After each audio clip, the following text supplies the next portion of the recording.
around the world. Scientists representing more than 40 museums and research centers took part in the explorations. There are no actors in the film. Every location is real. The facts that will be presented are true. This may be the most startling and controversial film you'll ever see.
They have been to Earth and left their mark in many ways, in many places.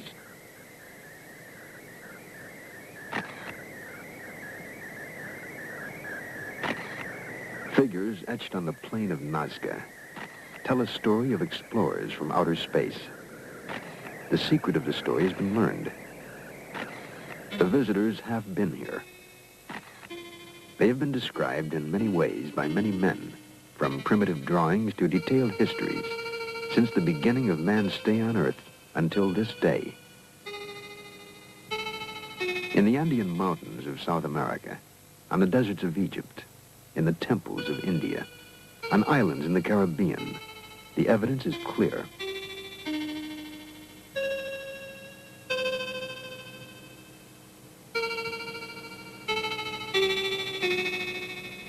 The record of visits dates back more than 500 centuries. The observations of the planet continue even today.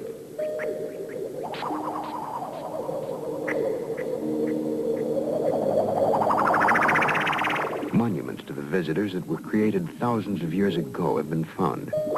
They are tributes to the gifts brought from outer space.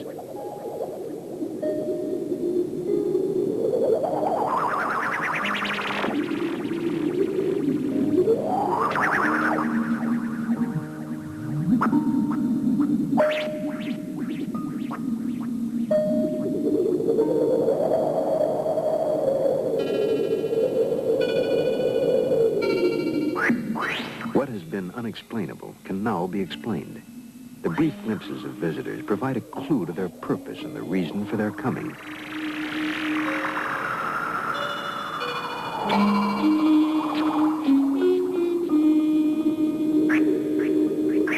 Every law of probability proves that other life exists in the universe. It is now possible to understand how life could have been transported to Earth from some distant planet. It is now possible to understand how we are connected to outer space.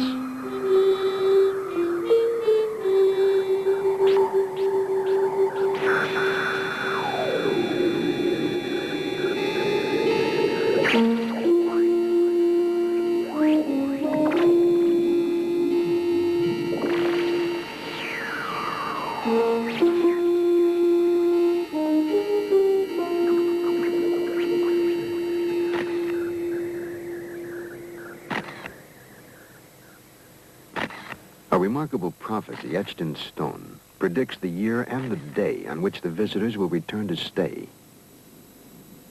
Will we be prepared for the moment that is soon to come?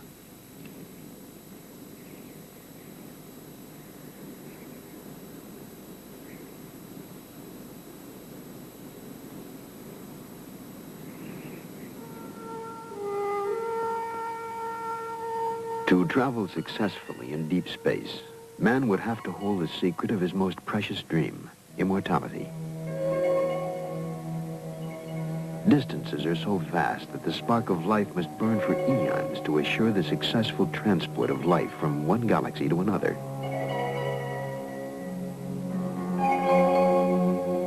In ancient crypts, it is possible to find suggestions that the secret was known, that a process of sustaining life was once available on Earth.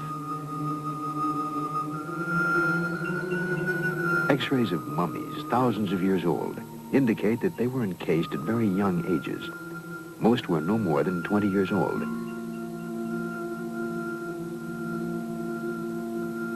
Strangely, the hand of one mummy still shows the traces of a fire that burns brightly in all living things, the Kirlian aura.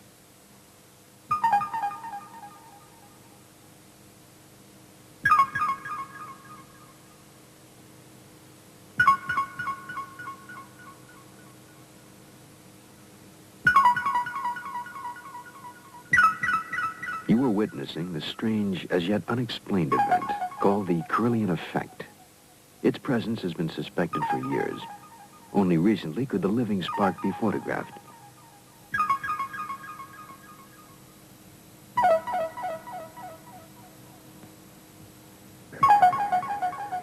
Fingertips and all living things generate a dynamic, constantly changing aura that sometimes sparks and leaps like a flame. How it works is something we simply do not know. At UCLA, Dr. Thelma Moss explores the strange world of Kirlian photography.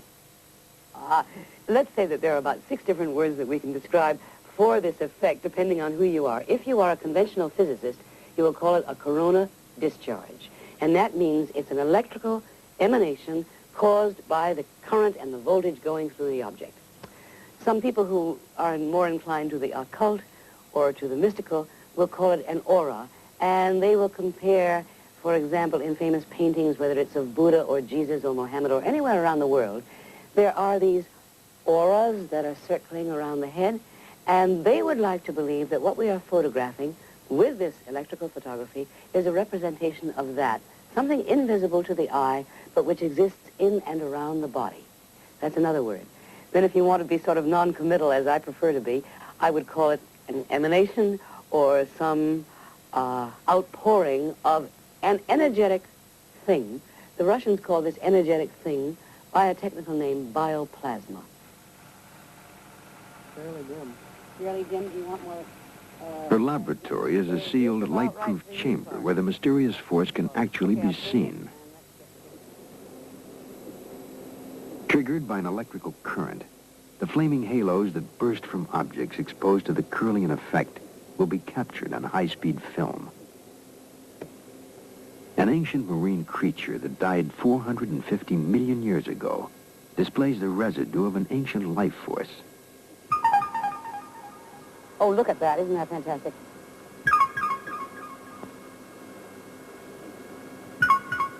What do you think that was?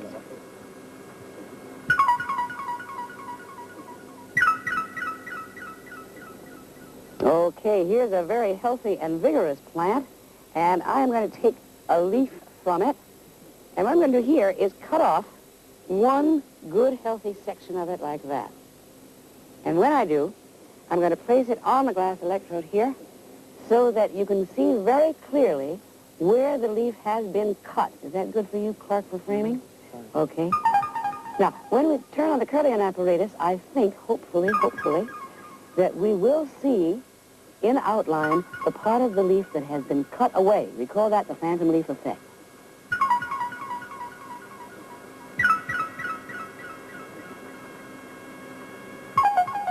And after a moment, it is there, the aura of the full leaf.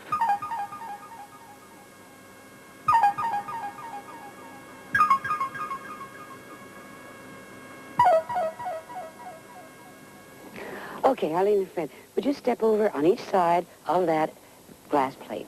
Put your fingers on the back. I'm going to turn the power source on. Get very close to each other, but not touching. Very good. Now, do you feel that? Okay, fine. Does that feel comfortable for you? Fine. Good. Now, would you lean across to each other and start kissing? And please make it a passionate embrace, okay? Yeah, sure. Use hands. Use anything you can. Go to it. Fine. I think you can work up a little more enthusiasm. It looks to me as though maybe Arlene is having a little more fun than Fred. Can you get more into it, Fred?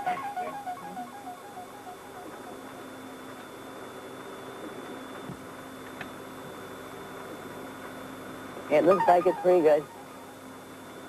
You can have any kind of fantasies you like.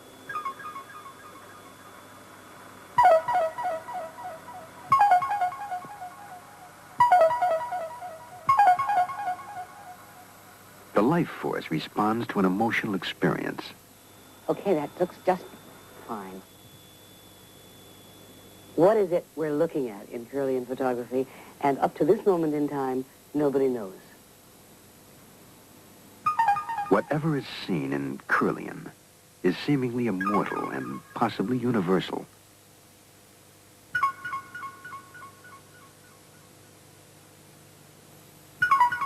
In the mummy's hand, we find a life spark, thousands of years old. The mummification techniques developed by the Egyptians preserved the bodies of their royal dead for more than 4,000 years. But even that is but an eye blink of time when immortality is considered. Every so often, a hint that immortality is possible is reluctantly given by nature. Recently, at the bottom of the Earth, an international team of scientists plunged their drills deep beneath the surface of the Antarctic continent. The goal was to probe the geologic history of Antarctica.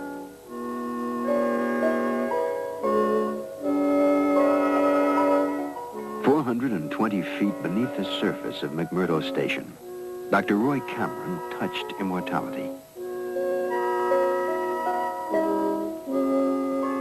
In a pinch of earth from the Antarctic depths, Dr. Cameron has found what is unquestionably the oldest living thing ever to inhabit the Earth.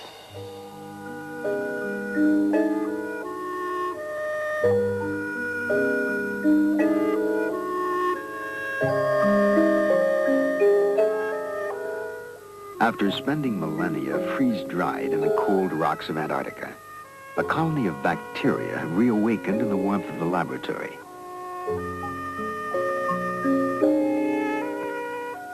The rocks from which they have come may be as much as 1 million years old.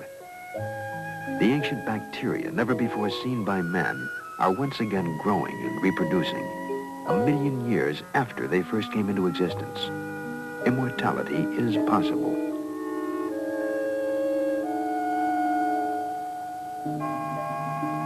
Immortality, or something resembling it, is necessary when we consider the vast distances of space that must be crossed to plant life elsewhere in the cosmos. Somewhere in space, there is life. But where? A man counting a number every second of every working day would need a lifetime merely to reach the number 1 billion, a figure which falls 100 times short of the number of stars in our galaxy alone. Somewhere in space, there is a solar system like ours, where life exists. Perhaps it is in the constellation Epsilon Bautes, where a sun is dying, burning itself out. Eons ago, the dying sun would have threatened all life on the second planet of the solar system. Some scientists believe that a space probe was sent from that planet toward the Earth. They believe the probe sent these signals in 1927.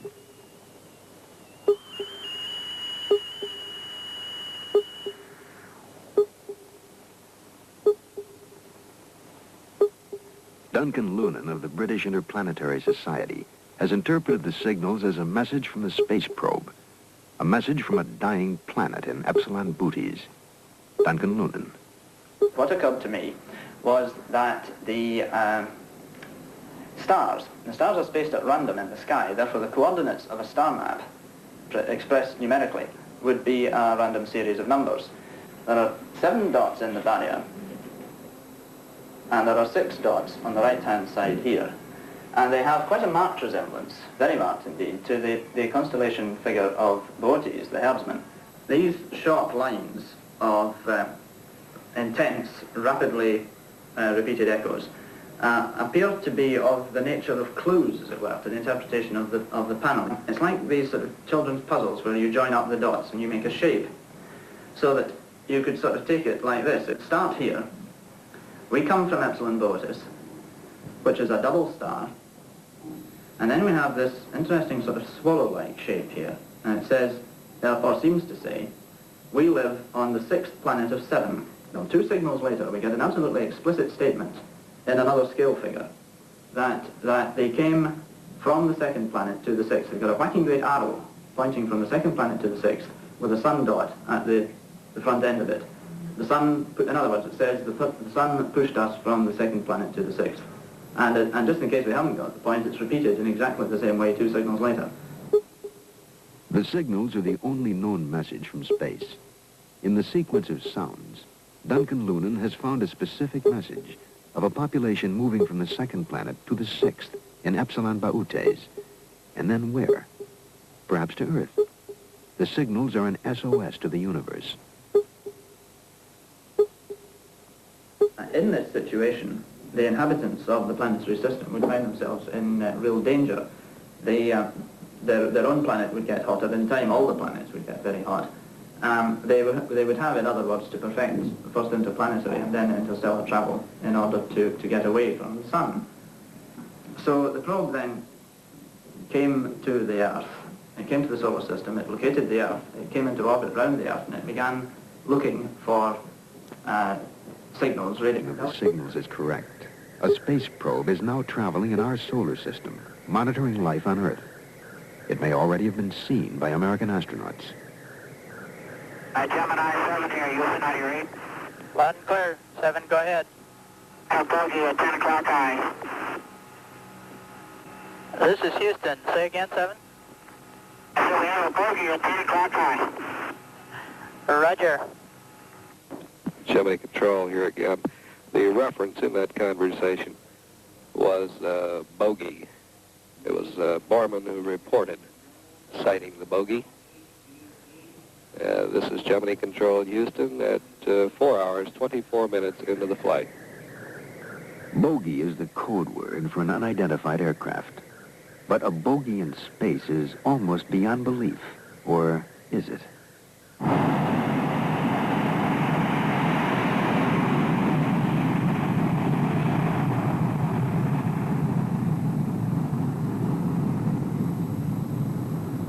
During peak hours, the skies over the United States are filled with as many as 100,000 aircraft. They are watched continuously by the best trained, most skilled radar operators in all the world. To them, UFOs are a daily occurrence. NORAD, the North American Defense Command, for example, reports 800 UFOs on radar every month. Most, of course, are eventually explained, but not all.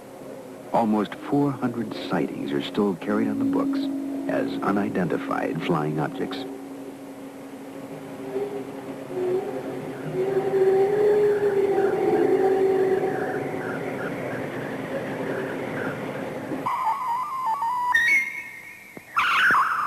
Reports of airborne objects which cannot be identified give a clear indication that the Earth is being monitored, watched by a presence from somewhere else in the universe.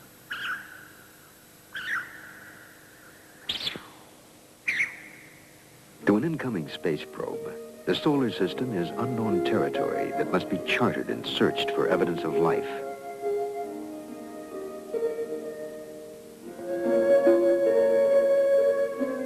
Assume the technology of reaching thousands of miles per second had been accomplished, that the problems of acceleration and deceleration in space had been overcome. A probe would then enter the solar system from its most distant point, past Pluto, 3 billion miles from the sun, and lacking atmosphere, past Neptune and Uranus, 2 heavily laden with hydrogen and methane to support life. To ring Saturn, awesome, beautiful, protected by a band of asteroids, but with an atmosphere of helium, hydrogen, methane, and ammonia. Verdict, no life.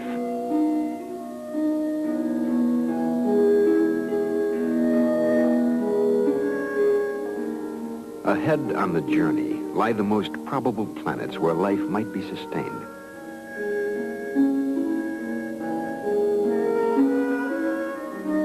Banded Jupiter. Atmosphere, hydrogen, helium, methane, ammonia. No life.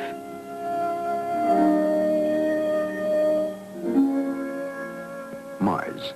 Distance from Sun, 142 million miles.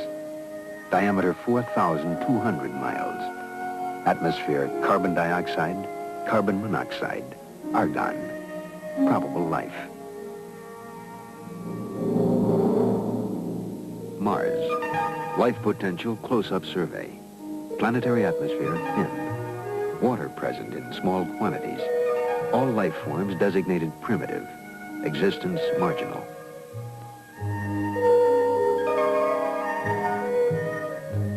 No life form on Mars is capable of sending electronic signals into space.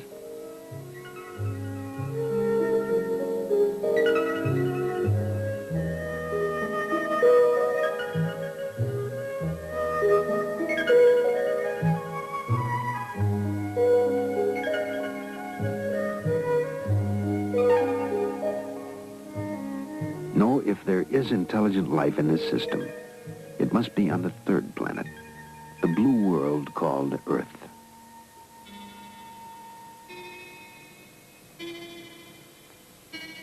The moon is a perfect vantage point from which to study the Earth. Only 250,000 miles away, the explorers could keep a close watch on the blue planet. The moon is now familiar territory after 6 successful manned landings. But our detailed knowledge is limited to 6 specific locations. Each has told us something new, something we did not know before. The moon is different from the Earth, and clearly was not torn from it, as many scientists once thought.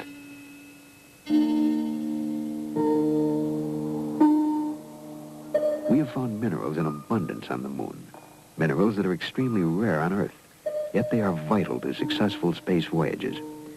Plans to mine them have already been drawn by NASA and private industry. One theory holds that explorers from outer space have already mined the moon, pulling from it such minerals as titanium, a metal essential to space technology. It is unfortunate that we can no longer afford to explore the lunar surface, for it is just barely possible that somewhere on the moon are the traces of previous explorers.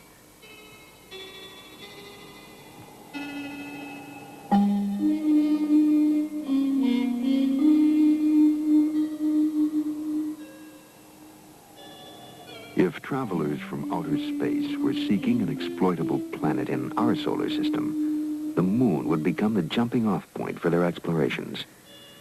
There are those who believe it has already happened. Duncan Lunan. It's possible that in the course of our history in the last 13,000 years that ships from Epsilon Botis have come here, have conducted survey missions, possibly even had small settlements established here for a time and pulled out again. We have evidence that a landing was made in the Andes near a lake called Titicaca. From the shore, the outline of Titicaca has no pattern. Only when viewed from space does it take on the shape of a jaguar about to pounce. In the ancient language of the region, Titicaca means stone of the jaguar. Was it named by arriving space colonists?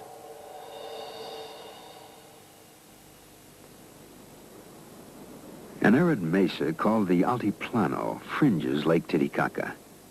On the barren, wind-swept plain, the air is thin and corn does not grow.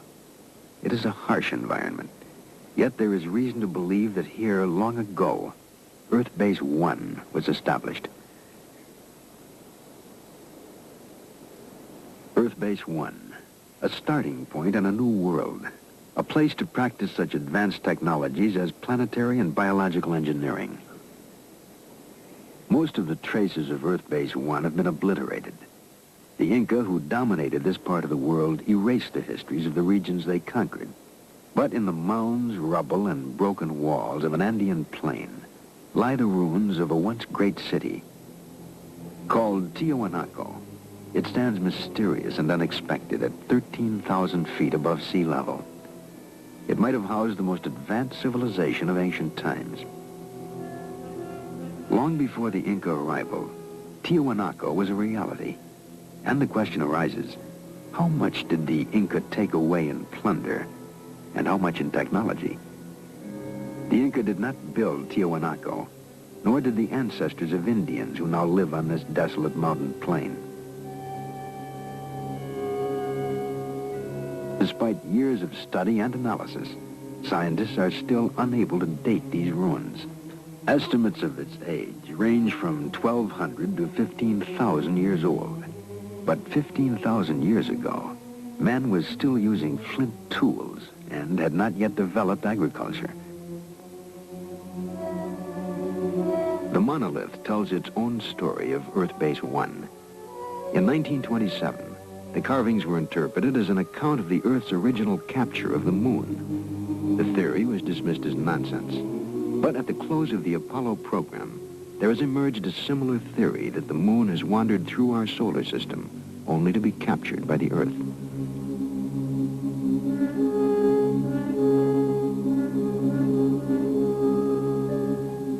Of all the mysteries at Tiwanaku, none looms quite as large as a monolithic archway called the Gate of the Sun.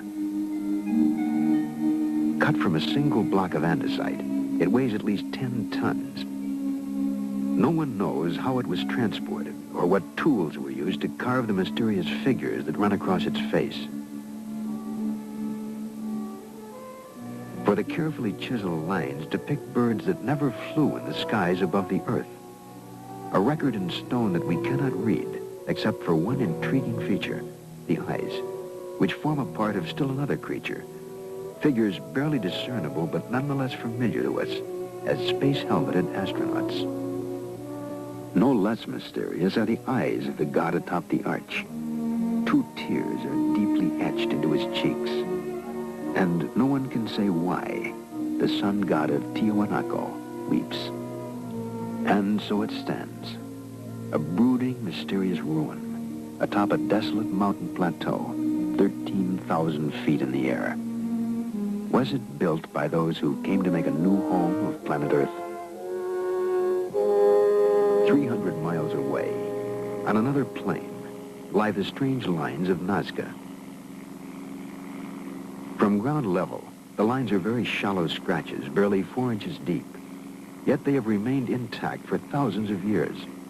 No wind blows across the plain. No rain washes away the marks. Whoever drew the lines knew they would remain. The plain is in effect a giant permanent blackboard, readable only from the air above. It was designed for incoming alien explorers. It may still serve the same function.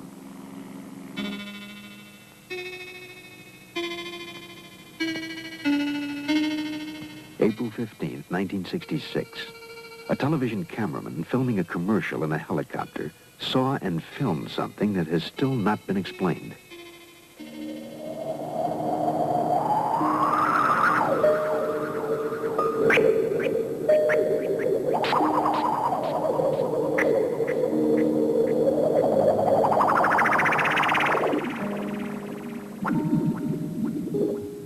There have been other sightings.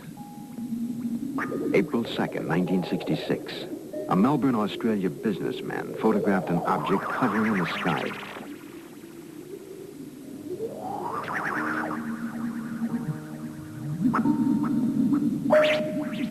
April 18th, 1965. A small metallic object buzzed the ground south of Albuquerque, New Mexico.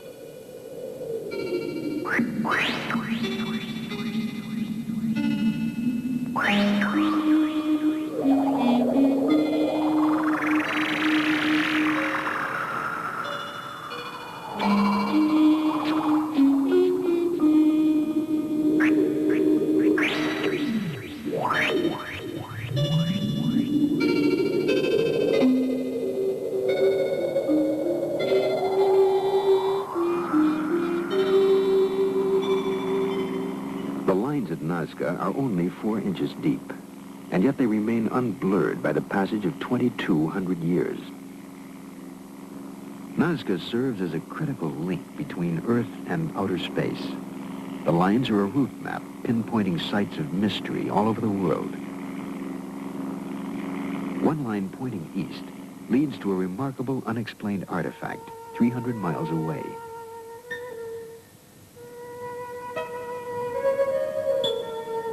Someone built Sacsayhuaman, a megalithic fortress in the Andes. Who and why is a mystery.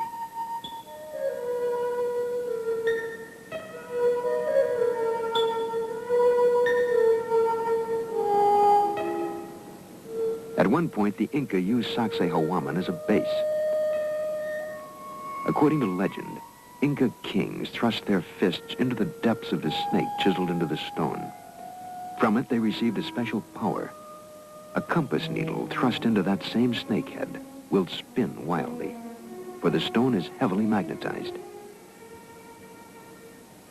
How did the Inca, who knew nothing of the forces of electromagnetism, select this one stone of all the thousands of others that composed their fortress as the magic stone of the snake? We do not know, but one thing is certain. With that special power, their empire spread from the Pacific coast to the Amazon jungle.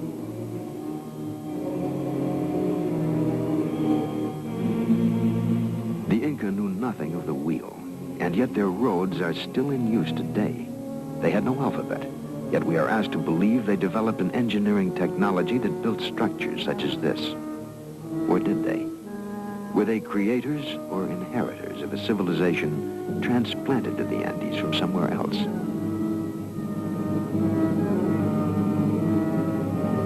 Sacsayhuaman is built of enormous blocks of stone, cut and beveled to fit together with micrometer accuracy. No one has even a clue as to how these blocks, some weighing more than 100 tons, were quarried, shaped. 35 feet underwater and 1,000 yards off the northern shore of the island of Bimini in the Caribbean, there is another wall.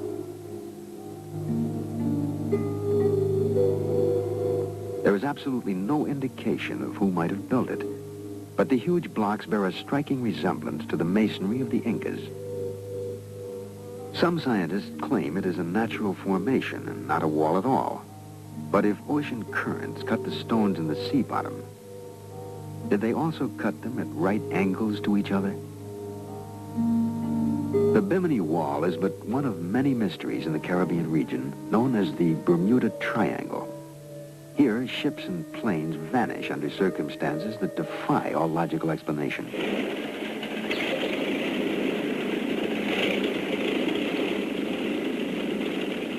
Just after the close of World War II, in December 1945, 5 Navy fighter planes vanished without a trace, leaving a mystery that remains unanswered today. Their disappearance has been the subject of a 25-year investigation by magazine reporter Art Ford. Well, a routine naval air patrol took off from the Fort Lauderdale Naval Air Station. 5 planes, 14 crew members, 5 different radios. After the planes were in the air a few hours, they vanished. 5 radios did not give a coherent reason why they vanished. The men were never seen again. No wreckage of the planes was ever found. There was no radio contact after they were lost. A search plane went up after them with 13 men aboard, with every bit of equipment necessary to find them. It vanished within 7 minutes. Particularly significant in the case of the missing planes was the radio transmission report that remains in the record in the archives in Washington. Lieutenant Robert F. Cox was flying out to try to find Flight 19. He said on the radio, "What is your present altitude? I will fly south to meet you." And Taylor, who commanded Flight 19, replied, "Don't come after me." He was warning his fellow flyers who were trying to rescue the plane, which they thought was lost, and he said, "They look like they're from outer space. Don't come after them."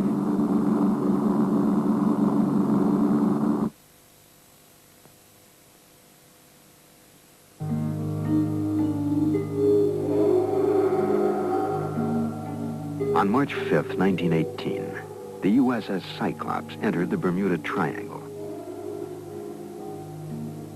A coal-carrying cargo ship, she had a crew of 309 officers and men. The British liner Vestris reported that she'd heard a radio signal from the Cyclops, indicating weather fair and clear. The Cyclops was never seen or heard from again. No trace was ever found. 10 years later, in 1928, the liner Vestris also disappeared without a trace. Proteus, the sister ship of Cyclops, disappeared in the Bermuda Triangle between November 23rd and December 10th, 1941.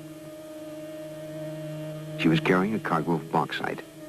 Like Cyclops, no trace was ever found.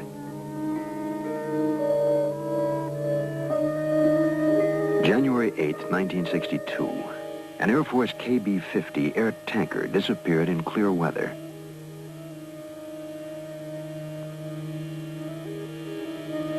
No trace of the plane or its 8 crewmen has ever been found. More than 100 ships and airplanes have been lost in the Bermuda Triangle, taking with them 1,000 lives. There is no explanation for the disappearances that have taken place in clear weather and calm seas. Is this the corridor to outer space? Did the first colonists plant a homing device, a navigational aid, under these waters? A beacon for spacecraft to home in on that somehow interferes with our own navigational devices. January 16th, 1958. An Air Force officer aboard the Brazilian ship Almirante Saldanha sighted a flying disc that hovered over the water for 30 seconds and then sped off.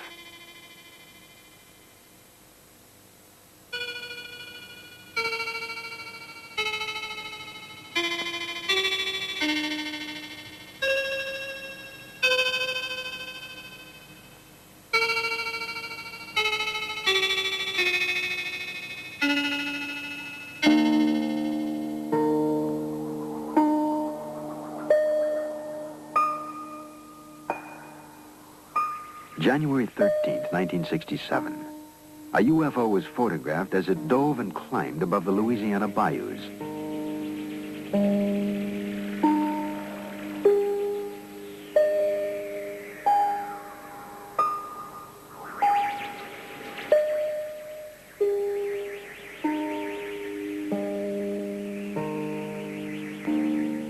Were these and other UFOs homing in on the Triangle Beacon? Is this a marker signaling arrival at the mysterious Tropic of Cancer? It is a line that circles the globe, touching in turn all of the places where a colony planted on Earth might have taken root. India, Egypt, the Canary Islands, the Bermuda Triangle, and finally, the Yucatan Peninsula.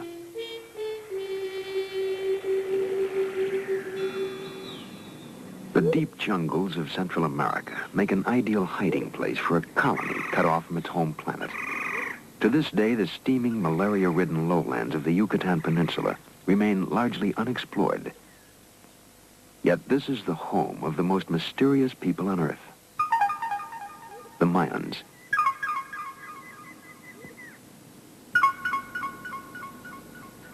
We are asked to believe that the Mayans were simple farmers, but no logical reason exists for them to have planted crops on the most difficult of all land.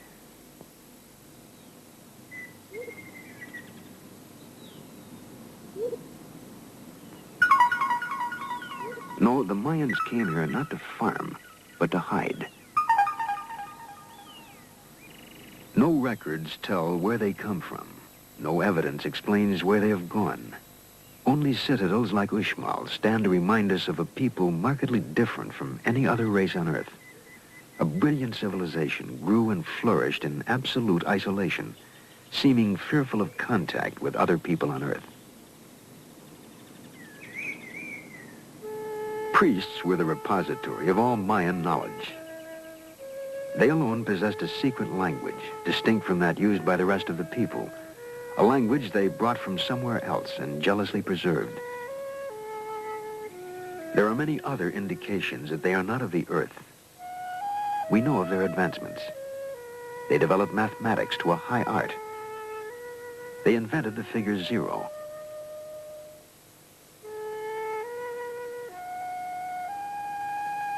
They developed a calendar so exact, our modern astronomical devices have improved upon it by only 17 seconds out of an entire year.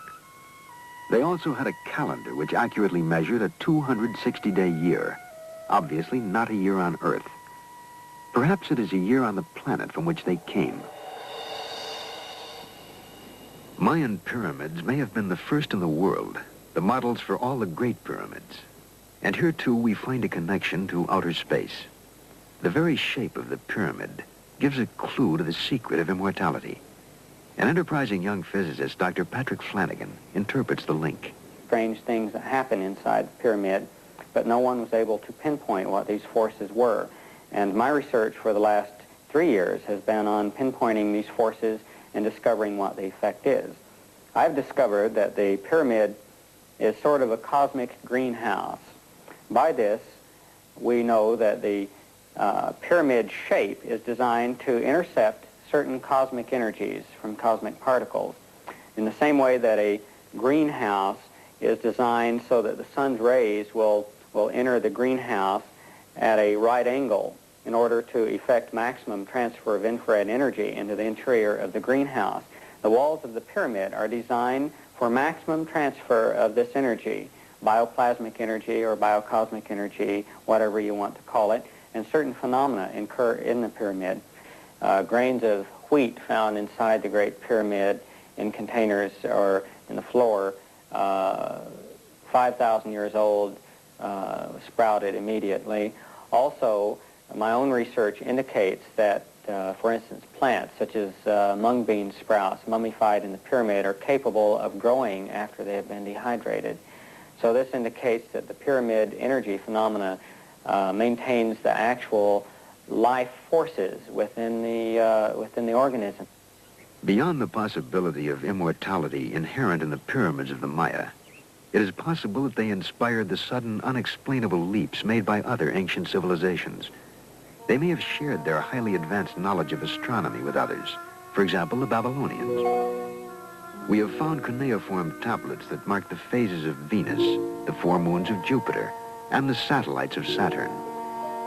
None of these bodies or events can be seen without a telescope, a device invented 3,000 years after the tablets were carved. The knowledge must have come from outer space.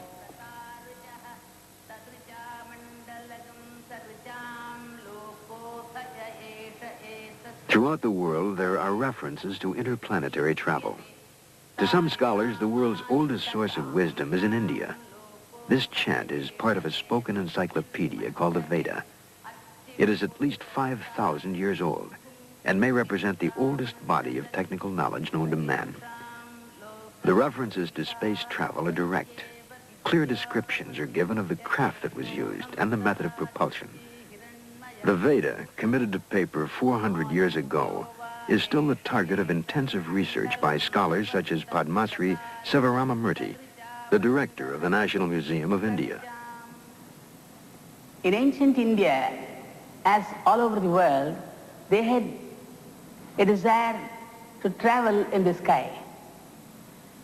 We have the aerial car of the god of light Surya mentioned in the Rig Veda itself.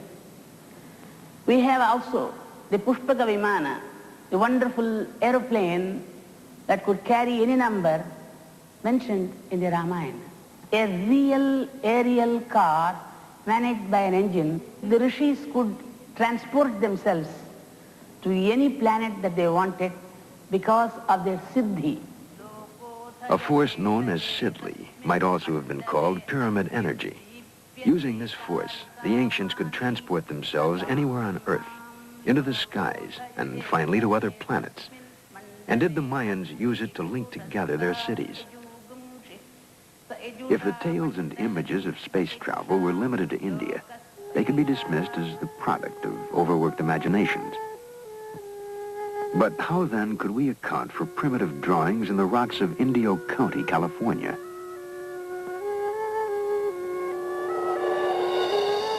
In the 20th century, we accept the existence of spacecraft. What event could possibly have inspired this 14,000-year-old drawing of a spaceship landing on the Earth? On a rocky plain in the Andes called Toro Muerto, hundreds of petroglyphs depict the same scene.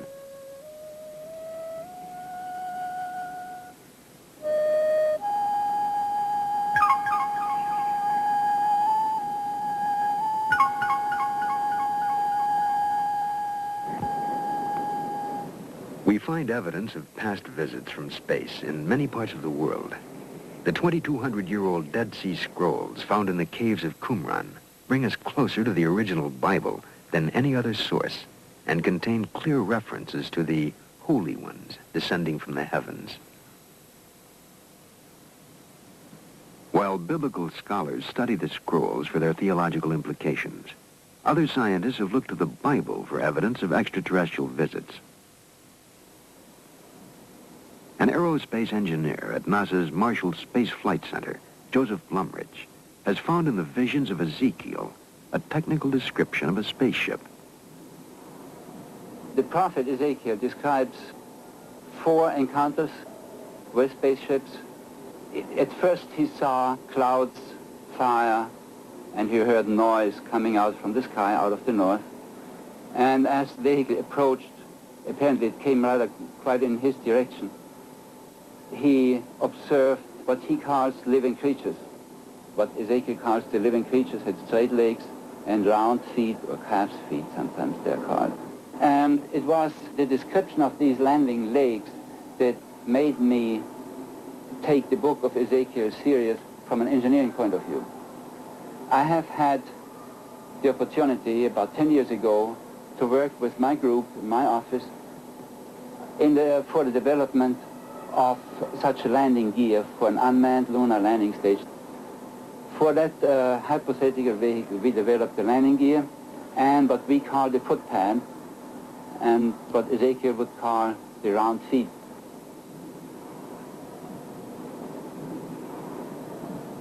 Translating Ezekiel into engineering terms, Mr. Blumrich had these artist sketches made of a landing vehicle supported by 4 helicopter units.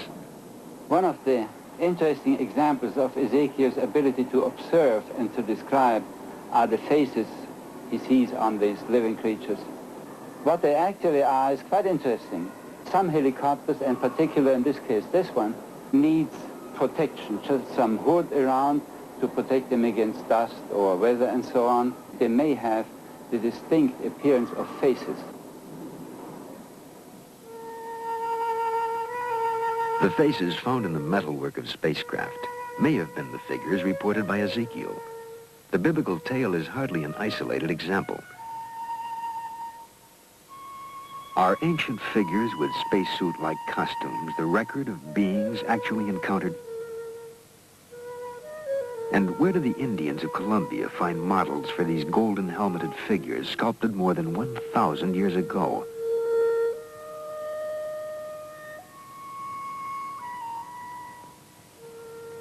The same people molded these golden objects, which look startlingly like a modern delta-wing jet fighter plane.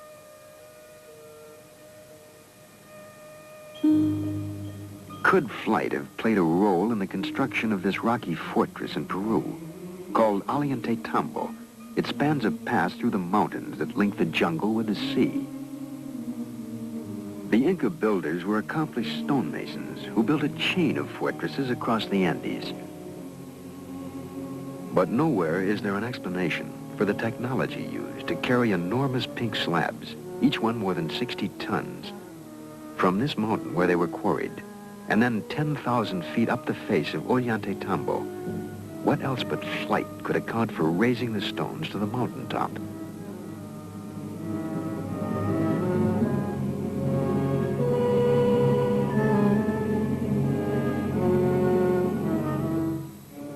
An iron pillar was forged 1,700 years ago in India. It confounds the laws of metallurgy. Too large to have been forged in one piece so long ago, It is rust-free after 1,700 years. The bead is turquoise, another extremely hard gemstone. It is 1,700 years old and was probably part of a necklace or bracelet. The hole in each bead has a diameter of 0.19 millimeters. Even today, we can barely drill holes that small. The strangely knotted strings are called quipu. No one today can read them. But when the Spaniards first came to Peru, the Inca kings would call upon their rememberers who would consult the quipu and account for every kernel of corn and man, woman, and child in the empire. But the quipu were more than a numerical accounting system, for with it an accomplished rememberer could call forth epic poems, historical dates, and events. The knots show how the decimal system was used in the quipu, but added to them were colored threads that offered subtle nuances and shades of meaning that are forever lost to us. So sophisticated was the quipu, however, that some investigators believe it was the Inca version of a computer punch card.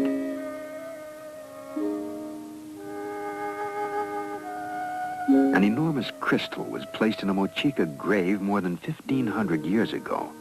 It is among the hardest of all minerals, yet it was cut, polished, and shaped by a technology that theoretically could not have existed at that time.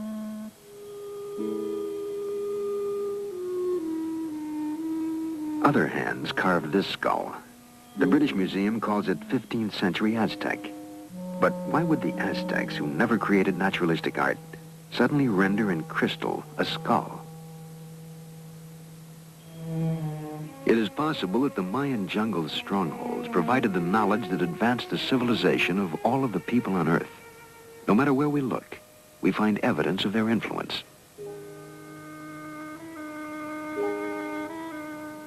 How else can we explain a 700-year-old transplant of a rust-free iron tooth? Found in a Peruvian grave, it seemingly is as functional as any modern dental prosthesis. Other graves yield the suggestion that the ancient Peruvians were accomplished neurosurgeons. At the Cuzco Archaeological Museum, Dr. Fernando Caballesas, professor of neurosurgery at the University of San Marcos, demonstrates. These skulls here are just a very small sample of the tremendous amount of skulls that were found in the graves of the ancient Peruvians. I think that all in all, we have studied more than 10,000 skulls that have been unearthed. Now, these are some of the instruments that they used.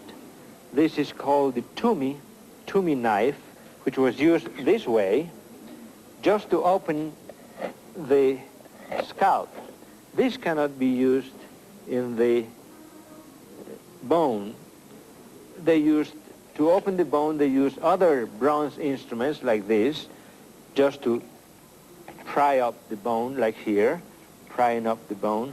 There are some other odd instruments like this, just to make these indentations. And there are at least 2 dozen different other instruments that were used also. This one here is a very interesting specimen. It shows a very persistent surgeon.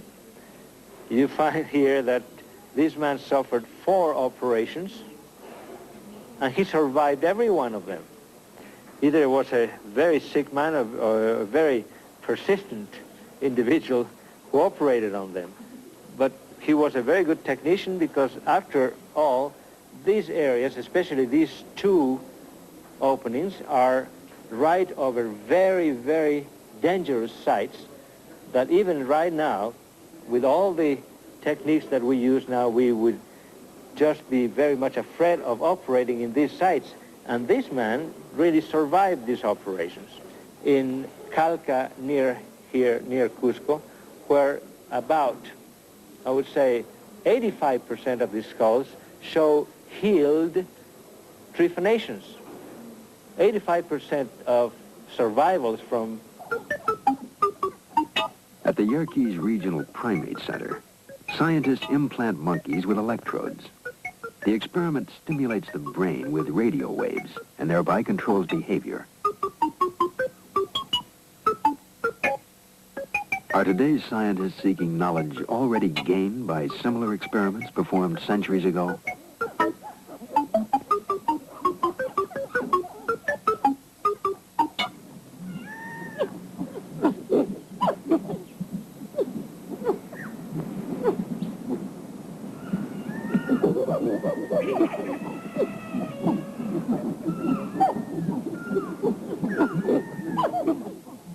The monkey house of any zoo provides us with a great deal of fun.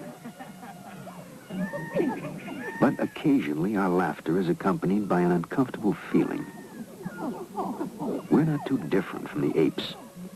With them we share common blood groups, a similar anatomy, and perhaps 1 billion or more years ago, a common ancestor.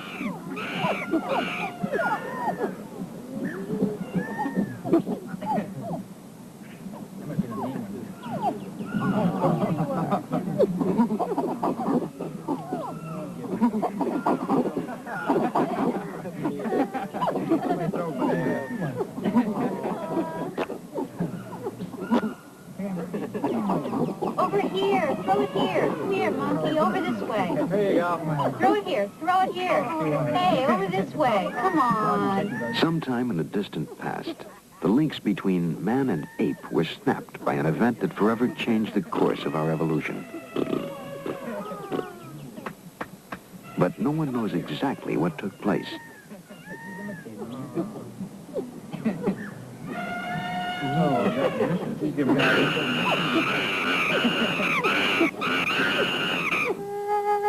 For thousands of years, Neanderthal was the most advanced primate on Earth and a logical ancestor of man. But Neanderthal suddenly disappeared 35,000 years ago, and now a new creature appeared, Cro-Magnon. Suddenly, he began to walk the Earth. We are his descendants, and it is possible that he arrived from outer space.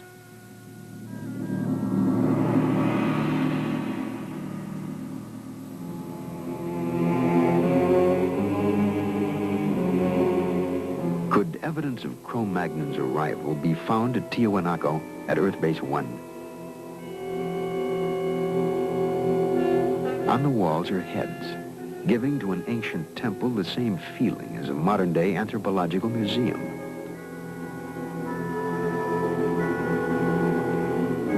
The faces show a bewildering variety of shapes and expressions.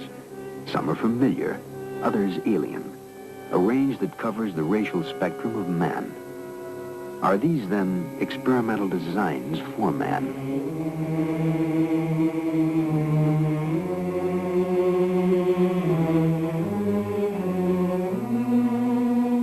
How could life have been transported to Earth from outer space?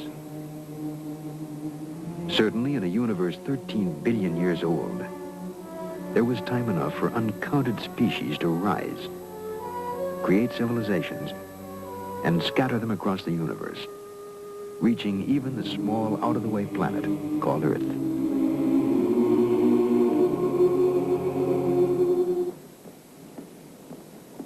Dr. Leslie Orgel is a biologist at the Salk Institute in California. He and Nobel Prize winner Sir Francis Crick developed the theory of directed panspermia, the idea that life on Earth was sent here by a superior civilization. Dr. Orgel. In the 19th century, there were two theories about how life could have got to the Earth from outside.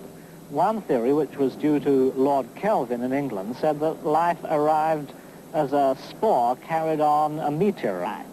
And the other theory, which was popularized by Arrhenius in Sweden, suggested that a spore could have been blown directly from a planet on another solar system all the way to the Earth.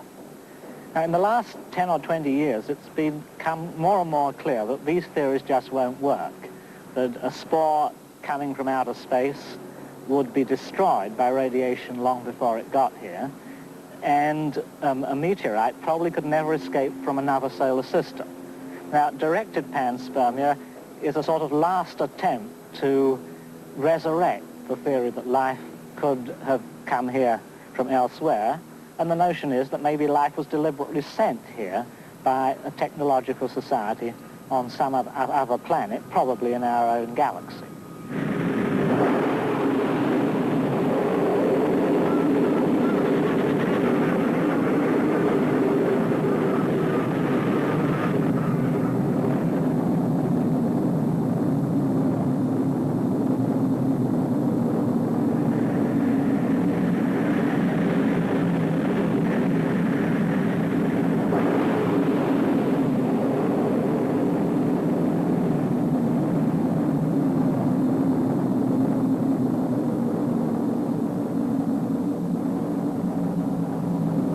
Earth Base 1, spaceships would have to spend hundreds of years in flight. To transport and sustain life over such an extended time, space-traveling civilization would have to ship an entire colony of men across a galaxy in suspended animation. Did it happen in the past? Was this the secret of early space travelers?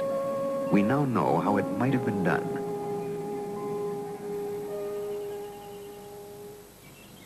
The method is called interspecies embryo transplantation. It was developed here at the Worcester Foundation for Experimental Biology by Dr. M.C. Chang. In 1952, Dr. Chang took a number of fertilized eggs from the womb of a rabbit and carried them to England. There, the eggs were implanted in the womb of another rabbit, where they came to term. The offspring, in turn, became pregnant. Their fertilized eggs were then taken from England and implanted in the Worcester rabbits. The Worcester colony is now composed of the descendants of that first embryo implantation. From Cambridge, some just like this, then put into the test tube. So I put those rabbit egg into those tubes and put into a flask and bring back, then transplant those. By reaching into the heart of this cell, scientists are challenging our traditional concepts of life and morality. Yet, faced with the threat of extinction, a species capable of finding its salvation in an advanced biotechnology would surely seize the opportunity. I think it's possible to transport human eggs from one planet to another planet. Our own biotechnology has made of the rabbit a container in which entire herds of cattle, flocks of sheep, and other animals are shipped around the world. At the Wayne State Medical Center in Detroit, Dr. E.S.E. Hoffes has just received a rabbit from South America. It carries embryonic additions to his colony of research monkeys.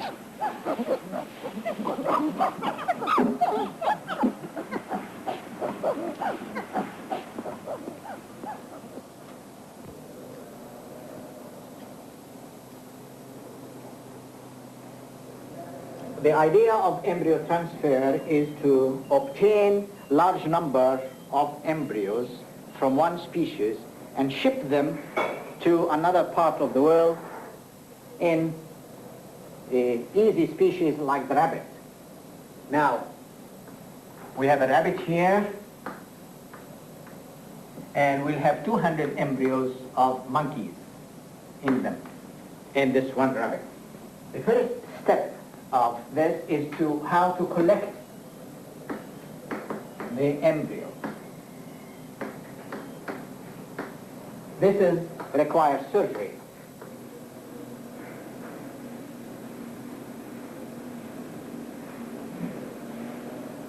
It's going in the lumen, which is very good. It's very good standard.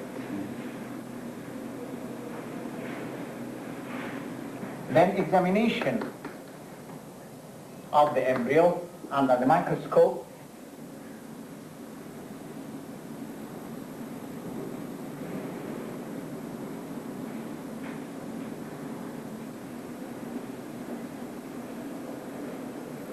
Then the transfer of the embryo into another species.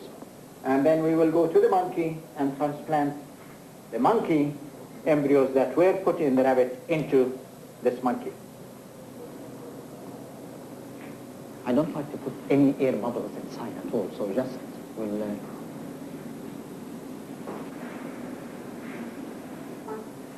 And I think this is ready to go to the colony.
colony of cells lives in the bottle. The red fluid in which they float is their food. Tissue cultures such as this have supported colonies of the same cells for more than 50 years. In the same manner, a colony of fertilized human eggs or embryos might be kept alive during the long journey between the stars. Periodically, several embryos would be implanted into female crew members, be born, grow, and take their place in the crew, caring for the embryo colony that would one day be planted on a new world, light years from their home planet. In just such a fashion, a rocket might have crossed the reaches of open space and brought to Earth an embryonic colony destined to become the ancestors of men.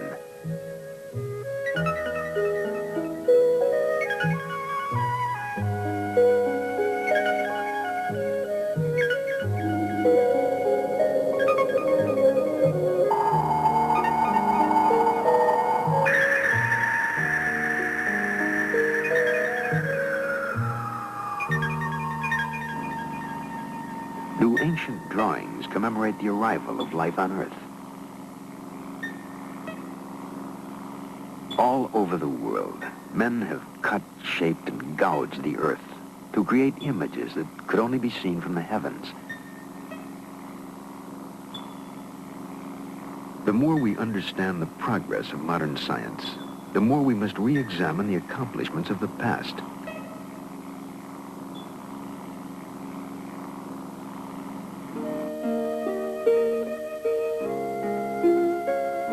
The ancient Egyptians built an incredible complex of temples that were in reality astronomical observatories.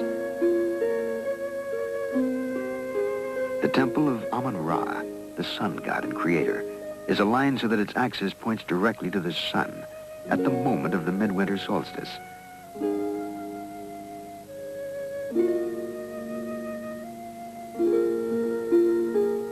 The temples of Mut and Khonsu, the consort of Ra, form an axis that points to the crescent moon that rises the day after the summer solstice. Egyptian astronomy was both practical and spiritual, for it allowed them to predict the annual flooding of the Nile and thus know when to plant their crops. But more important, the temple lines could be followed directly to the sun, the source of immortality. To the ancient Egyptians, death was but a doorway that led from a life of insignificance to eternal life. And so the Egyptian pharaohs crossed from Karnak on the east bank of the Nile, where the living dwelled, to the west bank, where they entered the city of the dead. Once within the city of the dead, the pharaoh was prepared for a journey into space.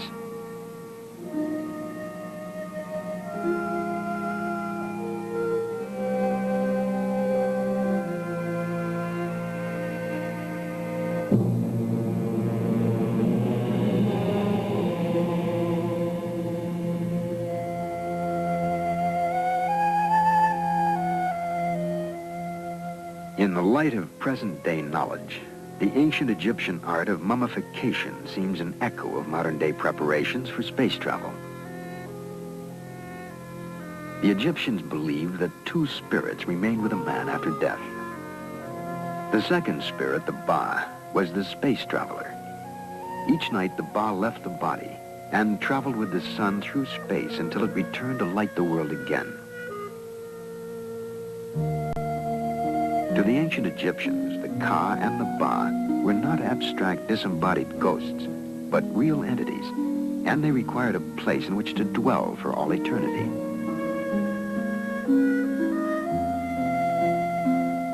The burial tombs of the pharaohs were therefore far more elaborate and more richly decorated than any of the palaces in which they reigned during life.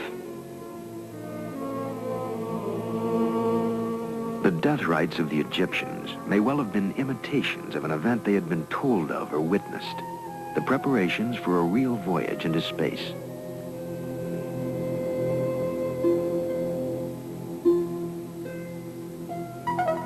The pyramids were more than mere tombs for the dead. The Great Pyramid of Cheops is an almanac that measures the days of the year, the circumference of the earth, and the distance to the sun. The Egyptian pyramids have been studied by many scientists, but the great breakthroughs have been made by physicist Patrick Flanagan. His studies have shown the peculiar function of the pyramid and its relationship to immortality. It's very possible that the Great Pyramid of Giza was constructed by a race of scientists having far superior knowledge to our own. The fact that the Great Pyramid is level over an area of 14 acres within 1/2 of an inch and is the world's most accurately aligned building to true north, and the fact that it incorporates higher mathematics in its very design indicate that a superior race designed the Great Pyramid. Now, when we ask why, is there a possibility, for instance, that the Great Pyramid is some kind of space beacon? Well, this may be very possible that the Great Pyramid is some kind of beacon, homing beacon for spaceships. This possibility exists due to the fact that even with our most powerful radio telescopes, we have been unable to detect any kind of communications going on in outer space, and yet UFO sightings indicate that there is activity in outer space. Therefore, the UFOs must be using another form of energy to communicate by, and it's very possible that the energy phenomena associated with the pyramid is the energy used for communications by UFOs. It's very possible that pyramid energy could be used to preserve tissues over extended periods of time, such as on long space travel, or for preserving tissues for cloning purposes, for future cell regeneration. The pyramid's phenomenal ability, or the pyramid energy ability to mummify food so completely with no destruction of the tissue, indicates that it would be a very valuable natural source of preservative energy for cloning purposes, or for preserving anything, any cell structures for an extended period of time. And so for thousands of years, the mummified body tissues of the pharaohs rested near the pyramids, along with an exact record of every day spent on Earth. Detailed diaries. Why? Had Egyptian priests been told that reincarnation of a body was possible if its cells were preserved? The diary would then serve as a coded memory for a new body. Tiahuanaco, Earth Base 1. A mound of dirt covers the foundation of an enormous pyramid, more than 15,000 years old. At virtually every site of ancient mysteries, a pyramid can be found. In Teotihuacan, a Mayan stronghold, there stands another perfectly aligned pyramid. More than a storehouse of mathematical data, it concentrates biocosmic energy, a force that the Mayans may have used to create infinite life. Today's science is just beginning to understand how it can be utilized.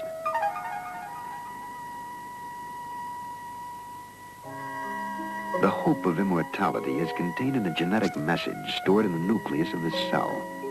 When the cell divides, that message, coded in chemical units within the genes, is transmitted to each of the new daughter cells. So long as that message is stored within the cell, it remains alive, and so too does the possibility of immortality.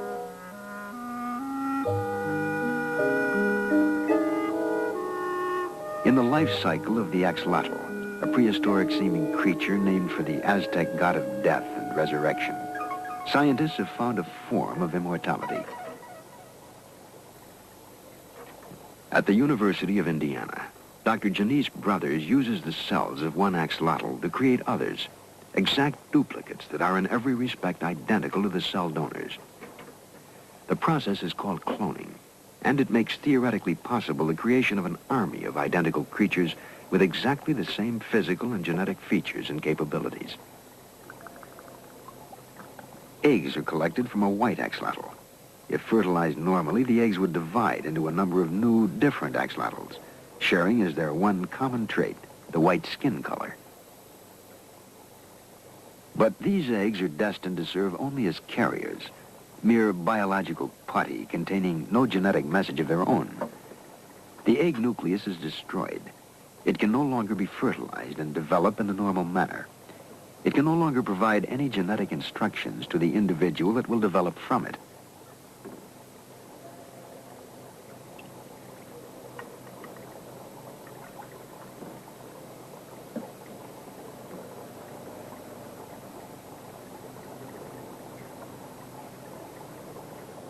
A spotted axolotl embryo becomes the cell donor.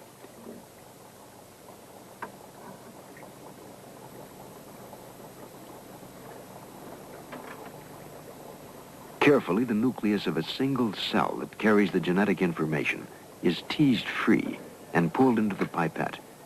It'll provide all the instructions needed to create a new individual.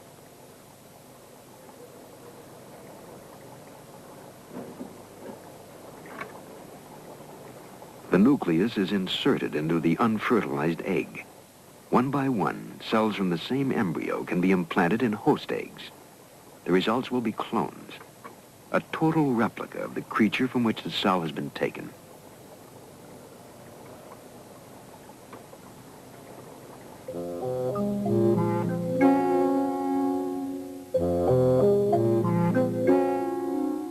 Each of the eggs carries the same genetic instructions and will develop into carbon copies of each other, clones of identical axolotls.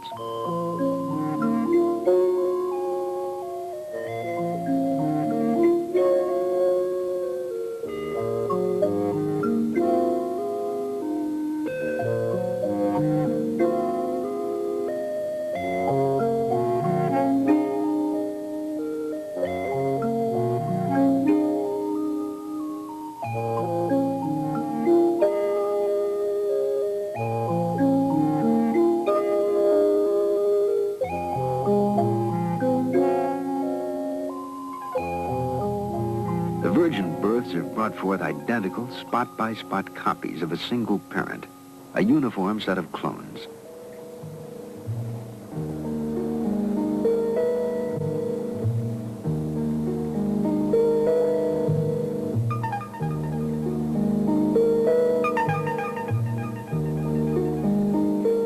Full-grown, each axolotl looms like the prehistoric monsters that roamed the earth during the age of the dinosaurs. But these creatures are so far removed from that time as to be of another world, for they are clones, exact copies of each other.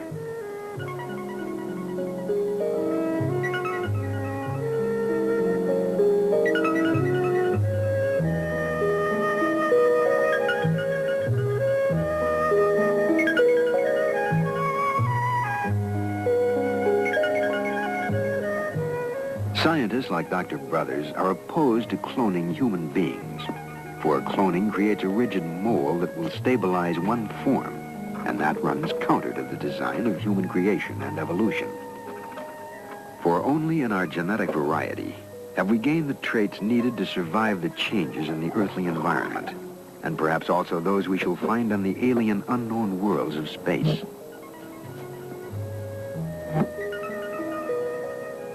The clone is a biological wonder that may one day enable us to reproduce exact copies of animals and plants needed to perform as yet unknown tasks in an uncertain future.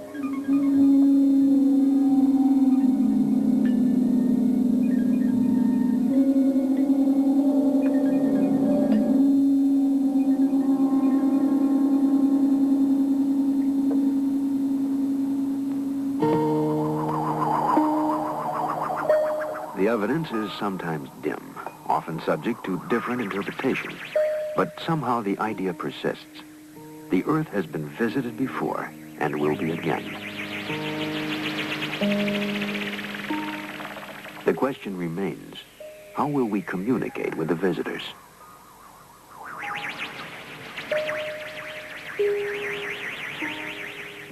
At the Yerkes Primate Center in Atlanta, Georgia, experiments are underway at this very moment to answer that question.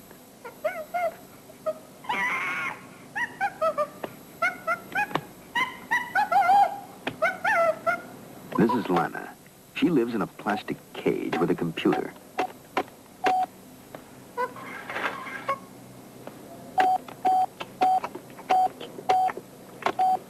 Lana can tell the computer to provide her with food and drink.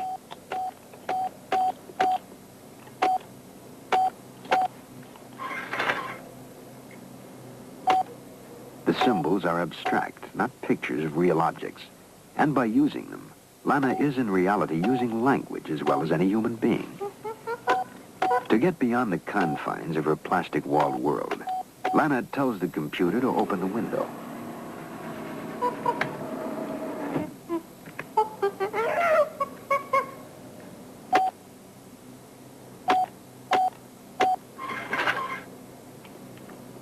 She orders the computer to display motion pictures and slides for her own amusement.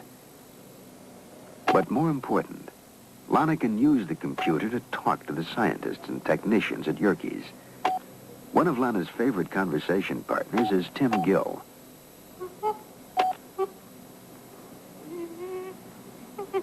Tim has a computer panel just outside Lana's room. They talk to each other through the computer.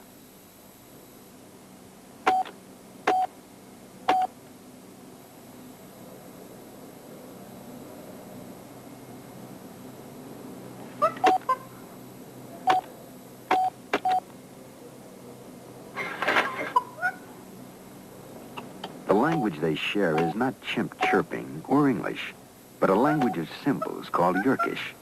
It was designed by Dr. Ernst von Clauserfeld.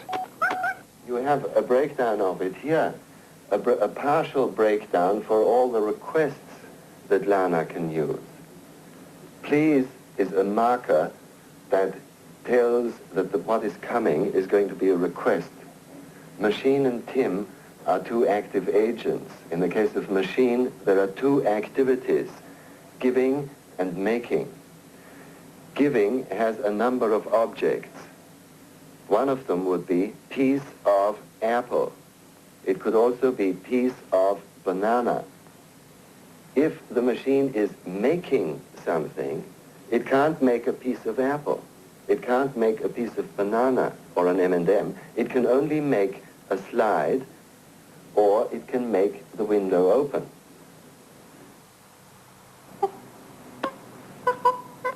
Lana forms perfect sentences that communicate specific ideas.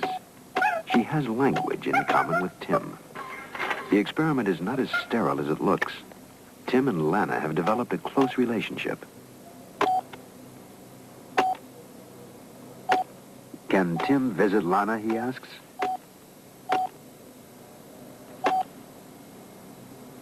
Yes.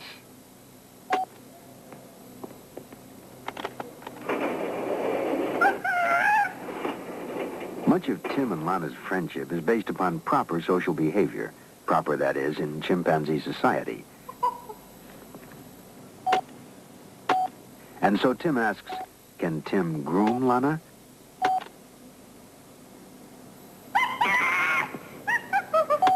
Yes.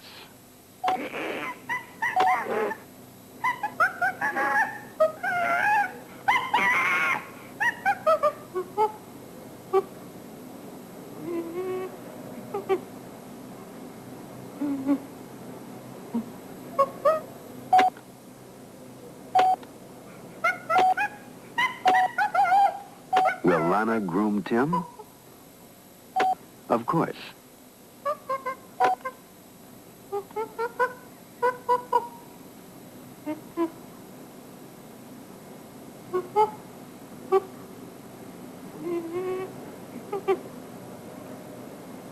It's not yet Planet of the Apes, but Lana has demonstrated the ability to utilize man's most sophisticated tool, the computer, and his most important intellectual attainment, language. We can learn a great deal from this experiment, for anyone reaching the Earth from the deep recesses of space may occupy about the same position on the intelligence scale relative to us as we do in relation to Lana. But it also means that we have found at least one means of communicating with a totally alien species.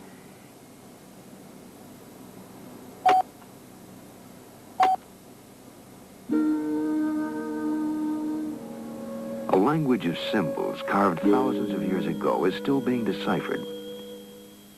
We know the Mayans left a calendar, one that stretches back more than 90 million years, long before civilized man roamed the Earth, and forward in time to a day that will mark the close of a crucial cycle.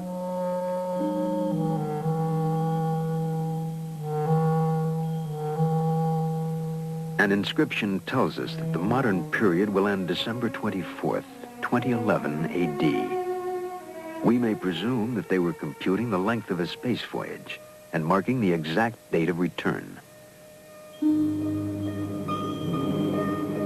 They may return to seek the fate of the colony left on Earth. Perhaps at Uxmal they will find answers we have never been able to divine. This was one of the last bastions of Mayan society, and here a carving is found unlike any other in Mayan lore. Clearly a skull and crossed bones. According to legend, it is the death house, and nearby is another structure marked by a procession of turtles, the Mayan symbol for a long life. Did the final experiments at cloning take place here, near the Great Pyramid of Uxmal? December 24th, Christmas Eve, 2011 AD. On that day, they may return to seek the fate of the colony left on Earth. Perhaps they will settle in the jungle of Uxmal, where, according to legend, Mayan priests talk to their god through a black, shiny, glass-like rock, an ancient description of a television receiver. We know now how they transported the colony to Earth and what they might have left behind. We have only to learn why they are coming back.